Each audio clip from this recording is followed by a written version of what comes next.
Welcome to community TV. నేను మీ ముంజేటి. మన దేశంలో 60% ప్రజలు మీకు తెలుసా యువకులే. జపాన్ వృద్ధులతో సతమతమవుతుంది, కానీ భారతదేశం యువకులతో కలకల్లాడుతుంది.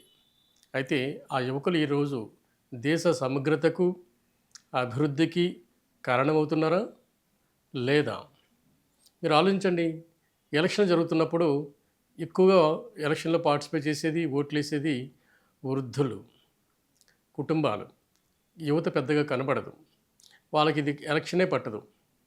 అట్లాంటి యువత ఈ మధ్య దేశ క్షేమం కోసం, విద్యార్థుల న్యాయం కోసం రోడ్డెక్కి జంజీ పేరుతో జంతర్ మంతర్ దగ్గర కాక్రోచ్ జనతా పార్టీతో కలిసి ఉద్యమాలు చేసే స్థాయికి వచ్చారు.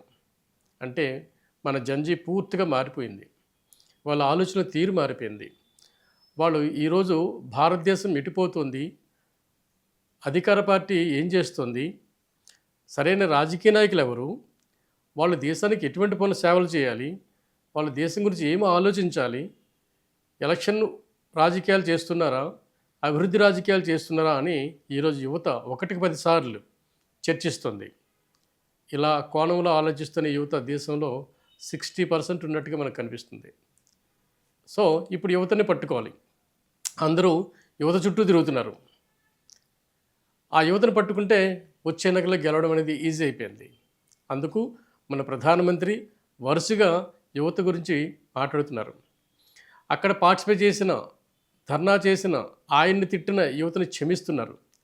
వాళ్ళు నా బిడ్డలు అంటున్నారు, వాళ్ళ క్రమశిక్షణ నేర్చుకోవాలి అంటున్నారు, వాళ్ళ మీద కేసులు ఏమీ పెట్టమంటున్నారు. చూసారా ప్రధాని గారు ఎంతగా మారిపోయారో? ఇది జంజీ పవర్, ఇది యూత్ పవర్. ఇంకొక గొప్ప విషయం ఏంటంటే ఈరోజు చాలా పెద్ద న్యూస్ వచ్చింది మనకి. మోహన్ భగవత్ ఆయన ఎవరో మీకు తెలుసు. రాహుల్ గాంధీ దృష్టిలో కేంద్ర ప్రభుత్వాన్ని ఆడించినది, కేంద్ర ప్రభుత్వాన్ని పాలించింది ప్రధాని మోదీ కాదు, అమిత్ షా కాదు, ఈ మోహన్ భగవత్ అని అనేకసార్లు అనేక సమావేశాల్లో మనకి రాహుల్ గాంధీ చెప్పారు. అంత పెద్ద ఆయన ఆర్ఎస్ఎస్ చీఫ్ ఈరోజు ఏమంటున్నారు?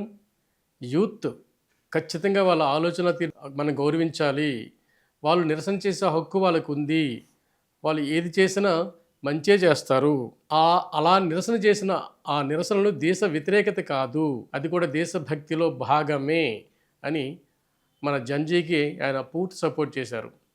ఆర్ఎస్ఎస్ చీఫ్ ఇంత సపోర్ట్ వచ్చిందంటే యూత్కి కొండంత బలం, ఇంకా చెప్పాలంటే జంజీకి కొండంత బలం, ఇంకా చెప్పాలంటే కాక్రోచ్ జనతా పార్టీకి మనోధైర్యం ఇచ్చినట్టు లెక్క. మీకు అర్థమైంది కదా? ఆర్ఎస్ఎస్ చీఫ్ మోహన్ భగవత్ గారు అలా అనడం వెనుక ఎవరికి హెచ్చరించారు? ఎస్, పాలకులు హెచ్చరించారు. యూత్ కోణంలో ఆలోచించమంటున్నారు, వాళ్ళ అభిప్రాయాలను గౌరవించమంటున్నారు, వాళ్ళ హక్కులను పరిరక్షించమంటున్నారు, వాళ్ళ ఆలోచనలతో దేశ అభివృద్ధికి ఉపయోగపడాలంటున్నారు. కాబట్టి ఇప్పుడు యూత్ వెంట అందరూ పడుతున్నారు. చూసారా? ఆర్ఎస్ఎస్ చీఫ్ భగవత్ గారు కూడా యూత్ వెంట పడ్డారు. ప్రధాని సరే ఇంకా యూత్ తన వెంటే తిరుగుతున్నారని నమ్ముతున్న సిజేఐ చీఫ్ ఎవరైతే ఉన్నారో దీప్కే, ఆయన కూడా యూత్ వదలట్లేదు. ఈ పరుగు పందులు నేను ఎక్కడ వెనకబడానని చెప్పి ప్రధాని గారు కూడా కంటిన్యూగా వాళ్ళని క్షమిస్తూ వాళ్ళ కోసం రకరకాల వీడియోలు పెడుతున్నారు. సో యూత్ నెక్స్ట్ ఎలక్షన్లో కానీ, నెక్స్ట్ పాలనలో కానీ యూత్ది ఒక ప్రగాఢమైన భాగం ఉంటుంది, యూత్ది ఒక గౌరవప్రదమైన భాగం ఉంటుంది, యూత్ది ఒక విశేషమైన భాగం ఉంటుంది. యూత్ తలంచుకుంటే ఏదైనా చేయగలరు అన్న అభిప్రాయం ఈ సొసైటీకి కలిసేటట్టుగా వచ్చే ఎన్నికల ఫలితాలు ఉంటాయన్నది మనం నమ్ముదాం. Thank you.